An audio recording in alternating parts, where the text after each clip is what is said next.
Olá, viajantes, eu sou o Henrique. E eu sou a Andresa. E esse é mais um Viagem de Bolseiro. A gente tá de volta na parte 2 do nosso vídeo de aventuras em Nova York durante a pandemia do coronavírus. Ou seja, pra tu entender um pouco mais, tem que voltar lá na parte 1, que é o vídeo que conta por que a gente tava em Nova York. No episódio de hoje a gente vai falar sobre nossa jornada de volta pra casa. Uma jornada de Nova York até Florianópolis. Repleta de imprevistos e emoções. E isso a gente vai contar depois da vinheta. Roda a vinheta!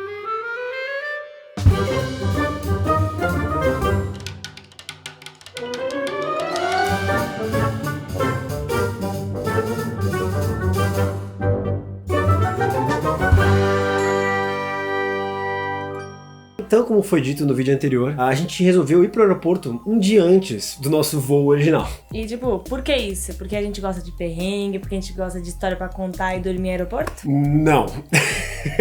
A gente, nessa última semana em Nova York, a gente ficou ouvindo muitas histórias que deixaram a gente bem preocupado. Histórias de amigos nossos de outras nacionalidades que tinham já ficado presos em Nova York e nos Estados Unidos por conta, do bloqueio das fronteiras. E isso já estava começando a afetar a vida dos brasileiros também. E como foi dito no vídeo anterior, o nosso voo ele tinha escala no México. E por causa dessa escala no México, e a gente tinha mais chance de ficar preso em algum momento em algum país. Tinha uma amiga nossa que ela conseguiu adiantar o voo dela em uns 4 dias. Ela ia fazer o mesmo trecho Nova York e São Paulo, só que infelizmente ela teve que pagar uma taxa aí de $100. Ela fez isso basicamente porque ela queria, garantir que ela ia conseguir sair de Nova York. E a gente tinha outra amiga também, que ela tá lá na Califórnia, e ela também ia viajar pra São Paulo, no trecho Califórnia-São Paulo, operado pela companhia Aeroméxico. Porém, ela só ficou sabendo quando ela chegou no aeroporto que o voo dela, operado pela Aeroméxico, tinha sido cancelado. Ela foi conversar com o gerente e tudo mais, e ele simplesmente falou pra ela que não existia mais voo da Aeroméxico pro Brasil.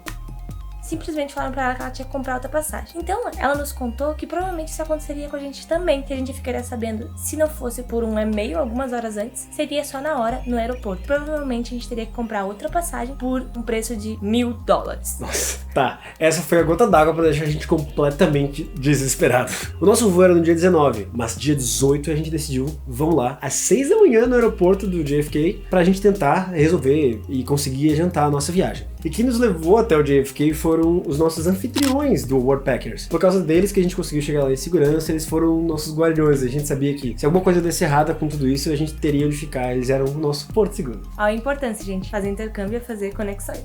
Quando a gente chegou no aeroporto, a gente foi pro Terminal 4, que é o terminal da Aeroméxico. A primeira coisa que a gente foi ir pro guichê da Aeroméxico. E a segunda coisa que a gente foi ir pro guichê da Delta, porque o da Aeroméxico tava fechado. A gente foi pro da Delta porque o nosso voo era operado pela Delta, pelo que a gente viu na passagem.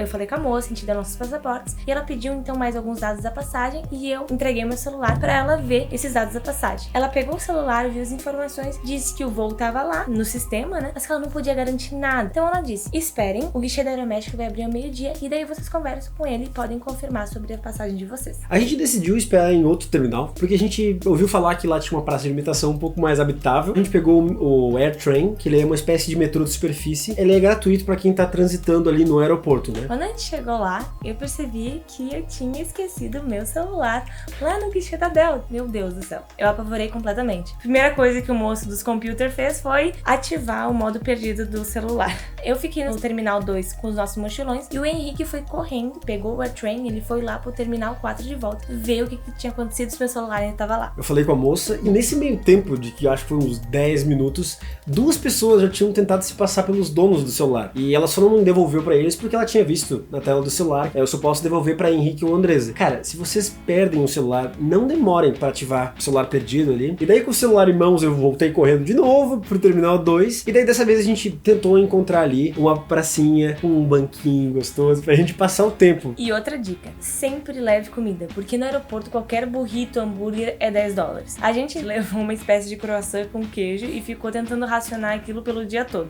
Precisamos ir, não tem tempo. Não, a gente não vai sair até o Sr. Frodo comer alguma coisa. Tome. Mas e pra você? Ah, não estou com fome. Pode comer esse, Sr. Frodo.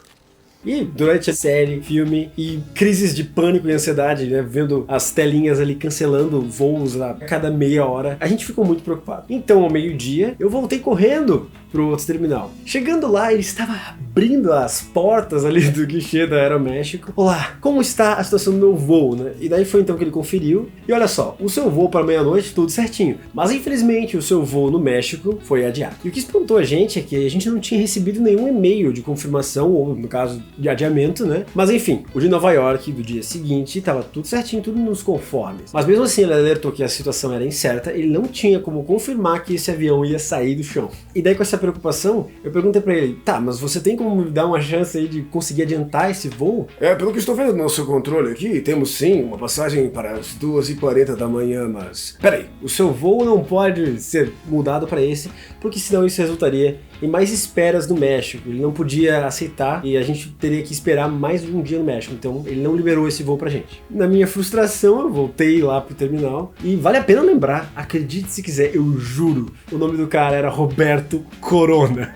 O Henrique me contou toda a situação, sabendo que o nosso voo de México para São Paulo tinha sido adiado, a gente iria acabar perdendo o voo de São Paulo para Florianópolis. Mas a gente acabou, no meio de tudo aquilo, concluindo que a melhor maneira era resolver isso lá no Brasil mesmo. A gente permaneceu ali, enquanto comia croissants e esperava mais. Depois de passar um tempo, vamos tentar de novo. E daí eu pedi, Henrique, vai lá, corre no outro terminal e tenta falar com o cara de novo. Dá-lhe Henrique caminhar pelos terminais do JFK. Cheguei lá, para minha surpresa, tinha mudado o turno. E eu conversei com uma moça dessa vez. Então ela estava conferindo as informações e eu já estava fazendo aquele teatro assim, né? Por favor, poxa, eu ouvi dizer que tem um voo ali às 12h40. E será que tem como eu puxar ali? Ajuda-me! E foi assim, fácil que nem comprar um ingresso de cinema. Ela falou, beleza, o senhor quer qual assento? Tá, ela não pediu assento. E aquilo foi música pros meus ouvidos. Eu voltei correndo de novo. Falei pra Andresa sobre a nossa mais nova passagem de avião. A gente conferiu no aplicativo, tava confirmadinho ali, então tinha legitimidade no negócio. E o alívio todo é porque a gente não teria que esperar mais uma noite no aeroporto, com comida cara, tentando manter a mente ocupada, né? Passar o tempo e ainda mais preocupado com o voo do dia seguinte, né? Então tá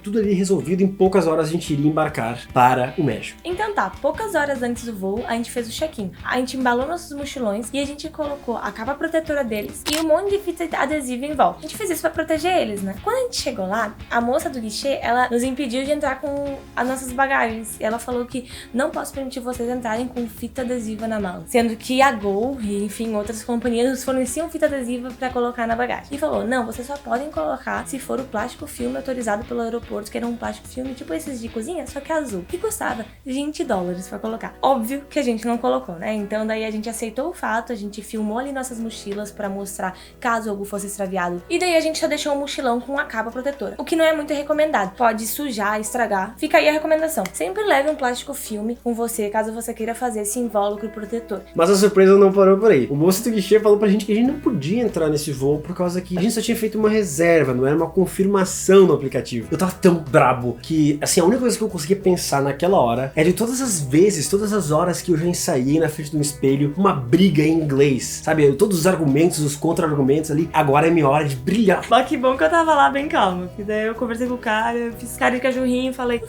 favor, não pode conversar com o gerente, ver nossa situação. Beleza. Daí foi lá, conversou com o gerente, ficamos ali no canto e o gerente aprovou, disse, vem pra cá pro avião.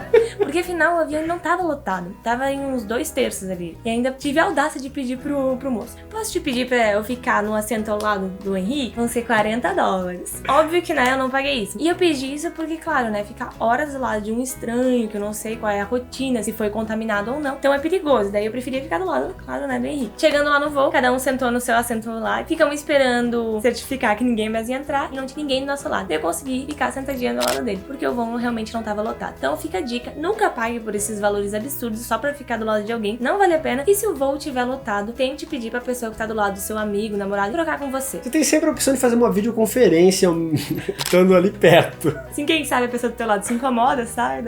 Antes do avião decolar, a gente já tava dormindo, a gente tava muito cansado. Mas tem uma coisa que acorda todo viajante no meio da viagem, que é o barulho, o doce barulho do carrinho de comida e a aeromoça falando, ¿Quieres un suco de naranja y manzana? E a gente só foi acordar quando a gente chegou no México. Daí chegando lá, a gente já fez uma reserva no Airbnb, que foi super barato, foi uns R$20 pra cada um. Como de Uber, 5 minutos ali do aeroporto, valeu super a pena, porque a gente dormiu, tomou um banho, foi renovador.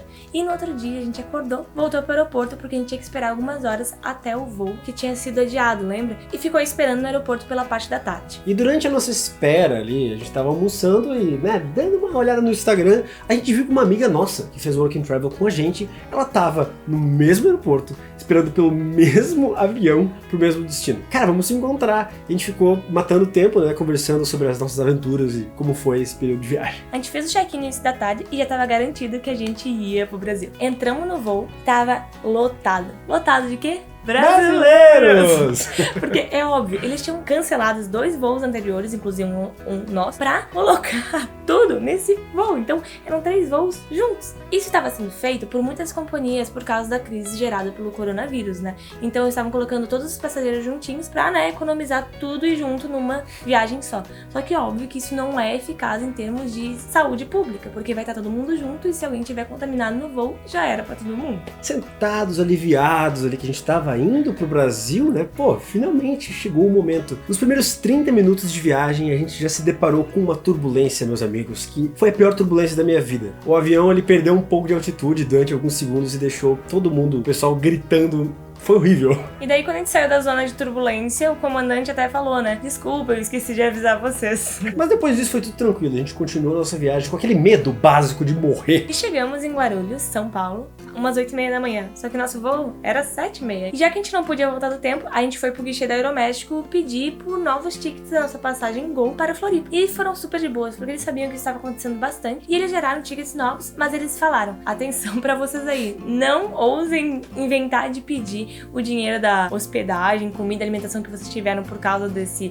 cancelamento do voo de vocês lá no México, porque eu sei que normalmente é um direito do passageiro, mas em meio à pandemia, as empresas aéreas estão conseguindo ficar isentas disso. E depois de um pouco de espera, a gente finalmente conseguiu embarcar pro nosso voo do meio-dia pra Florianópolis. E dessa vez não teve turbulência nenhuma, mas teve uma situação que eu acho que vale a pena falar, que do meu lado tinha uma senhora que ela começou a tossir, uma tosse bem seca, e daí todo mundo tava metralhando ela com os olhos, assim. Cara, eles estavam tratando ela como se ela não fosse nem um ser humano, assim, sabe? Mas no fundo eu sabia que não tinha nada de errado com ela, aparentemente, porque eu tinha visto ela tomando uma água e ficando meio que engasgada. Eu acho que eu era o único que eu realmente sabia da verdade. E daí um cara atrás de mim, ele deu aquele que ele me viu sem máscara, né? A gente tinha acabado com as nossas máscaras, e ele me alcançou uma máscara lacrada. E ocorreu aquele respeito mútuo no olhar, assim. Chegando em Florianópolis, a gente não teve aquela recepção calorosa depois de 4 meses fora do Brasil. E tudo isso foi em virtude que a gente pediu para os nossos familiares ficarem em casa pela própria segurança e saúde deles. Querendo ou não, a gente ainda tinha risco de estar contaminado e não saber. Mas aí que veio a minha mãe. Ela estava nos Estados Unidos nesse período. Ela chegou menos de 20 horas antes da gente. Então essa foi a nossa solução. E a gente foi para casa. Na nossa casa, a gente ficou de super quarentena por 14 dias. A gente não apresentou nenhum sintoma. Até agora a gente não sabe como a gente não pegou o coronavírus. Mas deu tudo certo. E foi isso. A gente achou que a gente teria deixado o pior para trás, chegando no Brasil. Mas agora o nosso papel é ficar em casa, né? E se proteger e tentar manter a nossa saúde mental. Porque a gente sabe que a cada dia é uma notícia absurda diferente do noticiário. A nossa dica a respeito de quando os voos estão nessas condições sendo cancelados e tudo mais é a seguinte: vá atrás, não desista, porque o nosso caso foi simplesmente haver a troca de atendente no guichê da Aeroméxico, que nos permitiu conseguir fazer a reserva no avião e depois ainda chorar um monte